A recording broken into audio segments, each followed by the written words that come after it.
ठीक है, बात करते हैं Raoult's law for solution containing non volatile solute. मतलब राउल्स लॉ ऐसे सॉल्यूशन के लिए पढ़ेंगे जिसमें आपने नॉन वोलेटाइल सॉल्यूट मिक्स किया, सॉल्यूशन बनाया आपने, बट सॉल्यूशन बनाते समय आपने नॉन वोलेटाइल सॉल्यूट मिक्स किया है। नॉन वोलेटाइल सॉल्यूट मींस होता है ऐसा सॉल्यूट जिसका वेपर नहीं बनेगा, जिसका वेपर नहीं बनेगा। तो नॉन वोलेटाइल सॉल्यूट के फॉर्म में हम यहाँ पर ग्लूकोज को ले सकते हैं, सुक्रोज को ले सकते हैं, यूरिया को ले सकते हैं, सभी नॉन वोलेटाइल सॉल्यूट ही होते हैं। तो यहाँ पर हम क्या करते हैं, सॉल्वेंट में ग्लूकोज, सुक्रोज, यूरिया कोई सा भी कंपोनेंट मिक्स करेंगे। देखिए इसको स्ट्रक्चर से समझेंगे। सबसे पहले मैं यहाँ पर जो प्योर सॉल्वेंट ले रहा हूं, ये प्योर सॉल्वेंट है,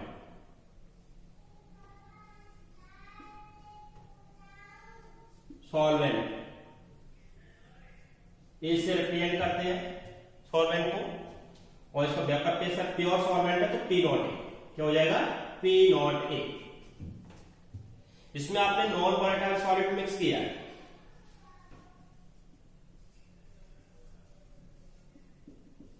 नॉन वोलेटाइल सॉल्यूट को इसमें आपने मिक्स कर दिया, और मिक्स करके आपने क्या बना लिया, यहां पर एक सॉल्यूशन बनाया। नॉन वोलेटाइल सॉलिड को सॉल्वेंट में मिक्स करके solution banana.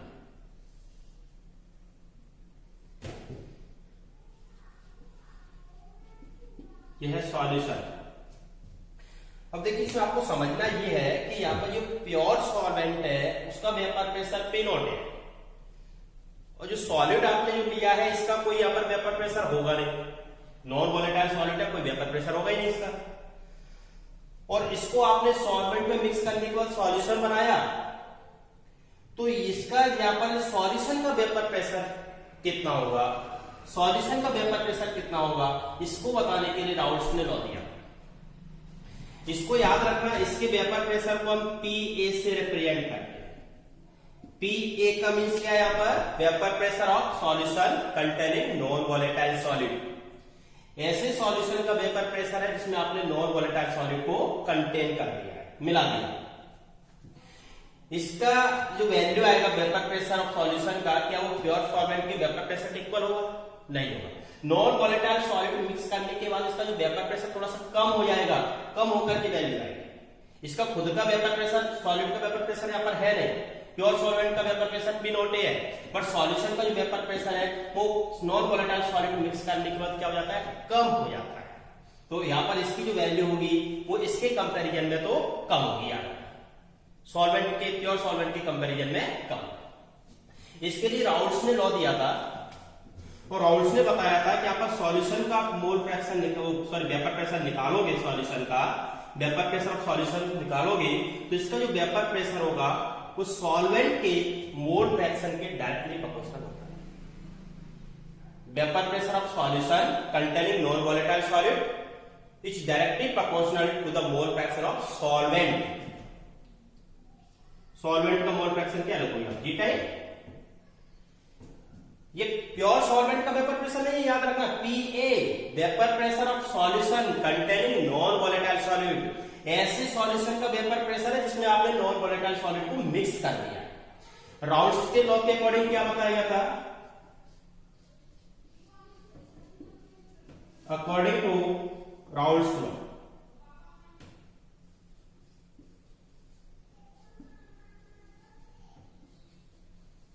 according to Raoult's law, the vapor pressure of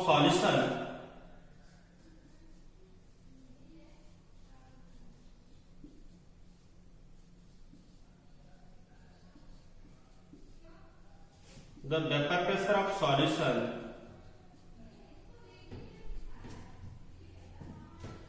containing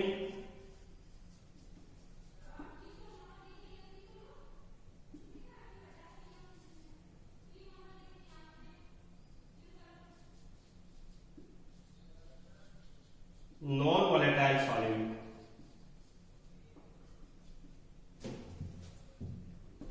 is directly proportional is directly proportional to the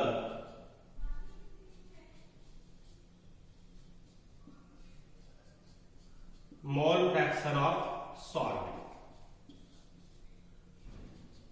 mole fraction of solvent. ये था राउल्स लॉ। राउल्स लॉ में बताया गया था कि सॉल्यूशन का जो वेपर प्रेशर होता है, ऐसे सॉल्यूशन का वेपर प्रेशर जिसमें नॉन वोलेटाइल सॉलिड मिक्स किया है, उसका जो वेपर प्रेशर होता है वो डायरेक्टली प्रोपोर्शनल होगा किसके? Mole fraction of solvent. Equation यही करते हैं।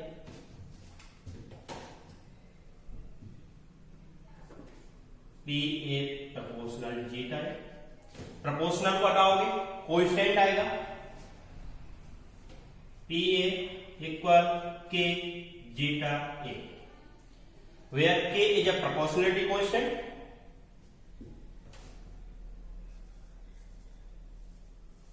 where k is a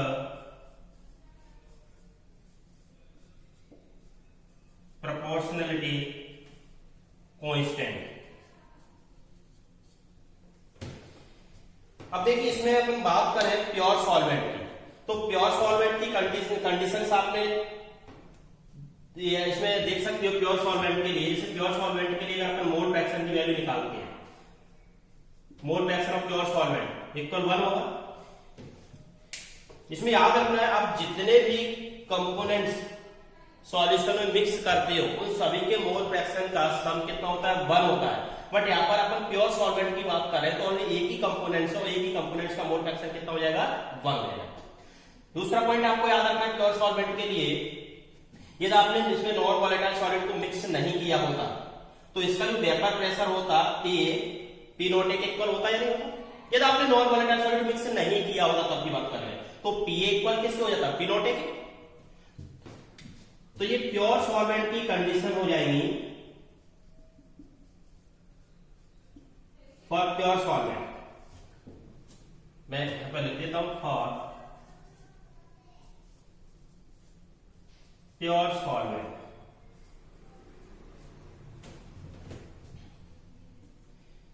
zeta equal 1 and P A equal P not A.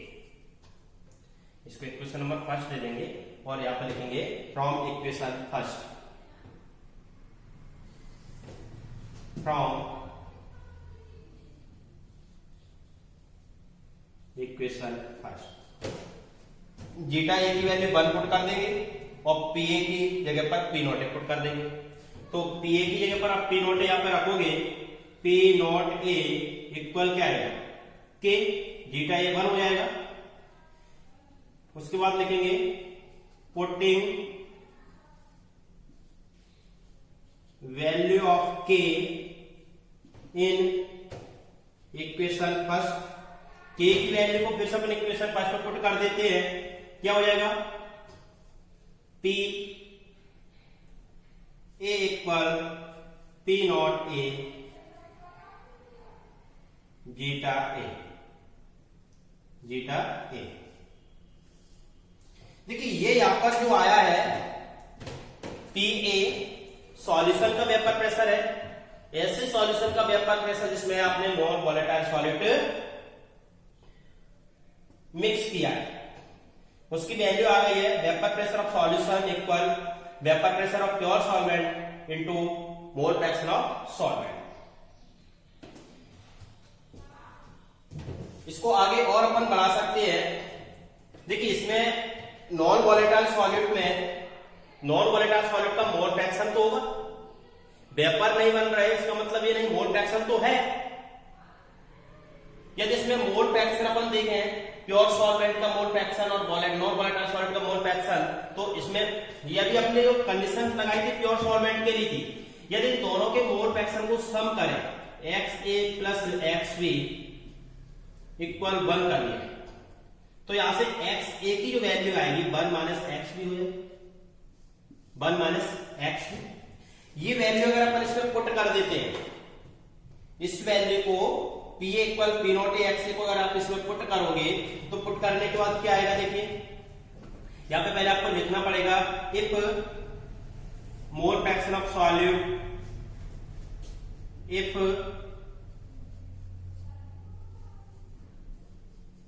Mole fraction of solid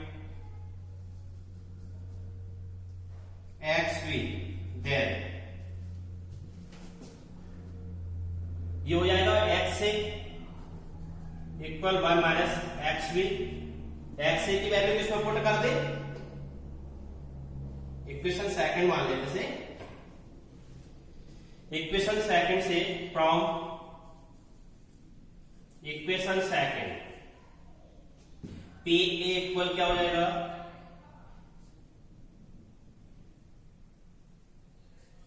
P not A 1 minus XB। इसका multiply करोगे इसमें तो P इक्वल आएगा P not A minus P not A XB। कम करते हैं P not A को इधर ले जाएंगे तो P not A XB equal क्या बचेगा, P यहां से आ जाएगा, ध्यान रखना मैं P नॉट A XB की वैल्यू निकाल रहा हूं तो P not A minus P A बचेगा। यहां से XB की वैल्यू आप निकालोगे तो क्या आएगा, P not A minus P A upon P not A। देखिए इसमें याद रखना, इस राउंड लॉ से हमने ये प्रूव कर लिया है, राउंड लॉ से प्रूव किया है हमने, इसको रिलेटिव लोअरिंग वेपर प्रेशर कहते हैं। Relative lowering vapour pressure equal होगा किसके, मोल फ्रैक्शन ऑफ सॉल्यूट के। इक्वल किसके होता है, मोल फ्रैक्शन ऑफ सॉल्यूट।